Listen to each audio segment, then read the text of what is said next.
মাধ্যমিকের পর এবার উচ্চ মাধ্যমিক পরীক্ষাতেও রাজ্যের মেধা তালিকায় উজ্জ্বল সাফল্য অর্জন করল মালদহ জেলা। রাজ্যের অষ্টম ও নবম স্থান দখল করে জেলার মুখ উজ্জ্বল করেছে দুই কৃতী ছাত্র। তাদের এই সাফল্যে খুশির হাওয়া ছড়িয়েছে গোটা জেলা জুড়ে। রাজ্যে অষ্টম স্থান অধিকার করেছে মালদহ শহরের রামকৃষ্ণ বিবেকানন্দ বিদ্যা মন্দিরের ছাত্র অরিত্র সাহা।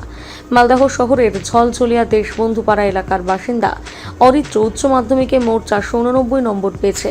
ফল প্রকাশের পর থেকে পরিবার, স্কুল এবং এলাকায় আনন্দের পরিবেশ তৈরি হয়েছে। নিজের সাফল্য প্রসঙ্গে অরিত্র জানায়, হচ্ছে দেশবন্ধু পাড়াতে ঝলঝলিয়ার ওখানে। আর আমার সত্যি খুব ভালো লাগছে, মানে এক্সপেকটেশন একটা ভালো নাম্বারে ছিল, এবার একটা র্যাঙ্ক হয়েছে, আমার সত্যি খুব ভালো লাগছে।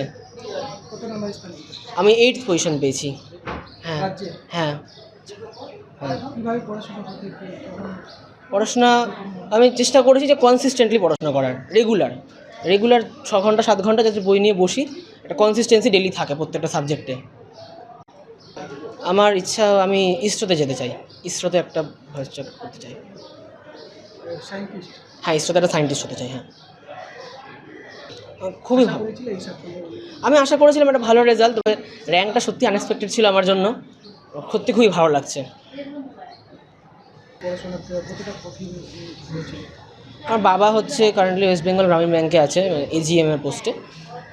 আর পড়াশোনার দিকে বলতে গেলে মানে আপস অ্যান্ড ডাউন থাকেই সবসময়, কনসিস্টেন্টলি বললেও সবসময় হয় না, কোনো সময় কোনো টপিক কঠিন লাগতে পারে, সহজ লাগতে পারে।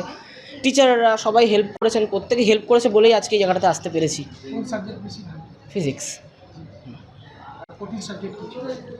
আমার কঠিন লাগতো একটু, কেমিস্ট্রিটা আমার একটু কঠিন লাগতো। ফিজিক্স আর ম্যাথটা বেশি ভালো লাগতো, ফিজিক্স ম্যাথ স্ট্যাটিস্টিক্স। কেমিস্ট্রিটা একটু আমার একটু সবসময় কঠিন লাগতো।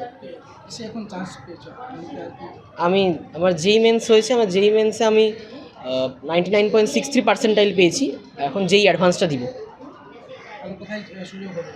যেই অ্যাডভান্সটা দিলে আমি হচ্ছে তিরুবনন্তপুরমে Indian institute of space science and টেকনোলজিতে ভর্তি হতে চাই, যেখান থেকে আমি ইসরোতে যেতে চাই।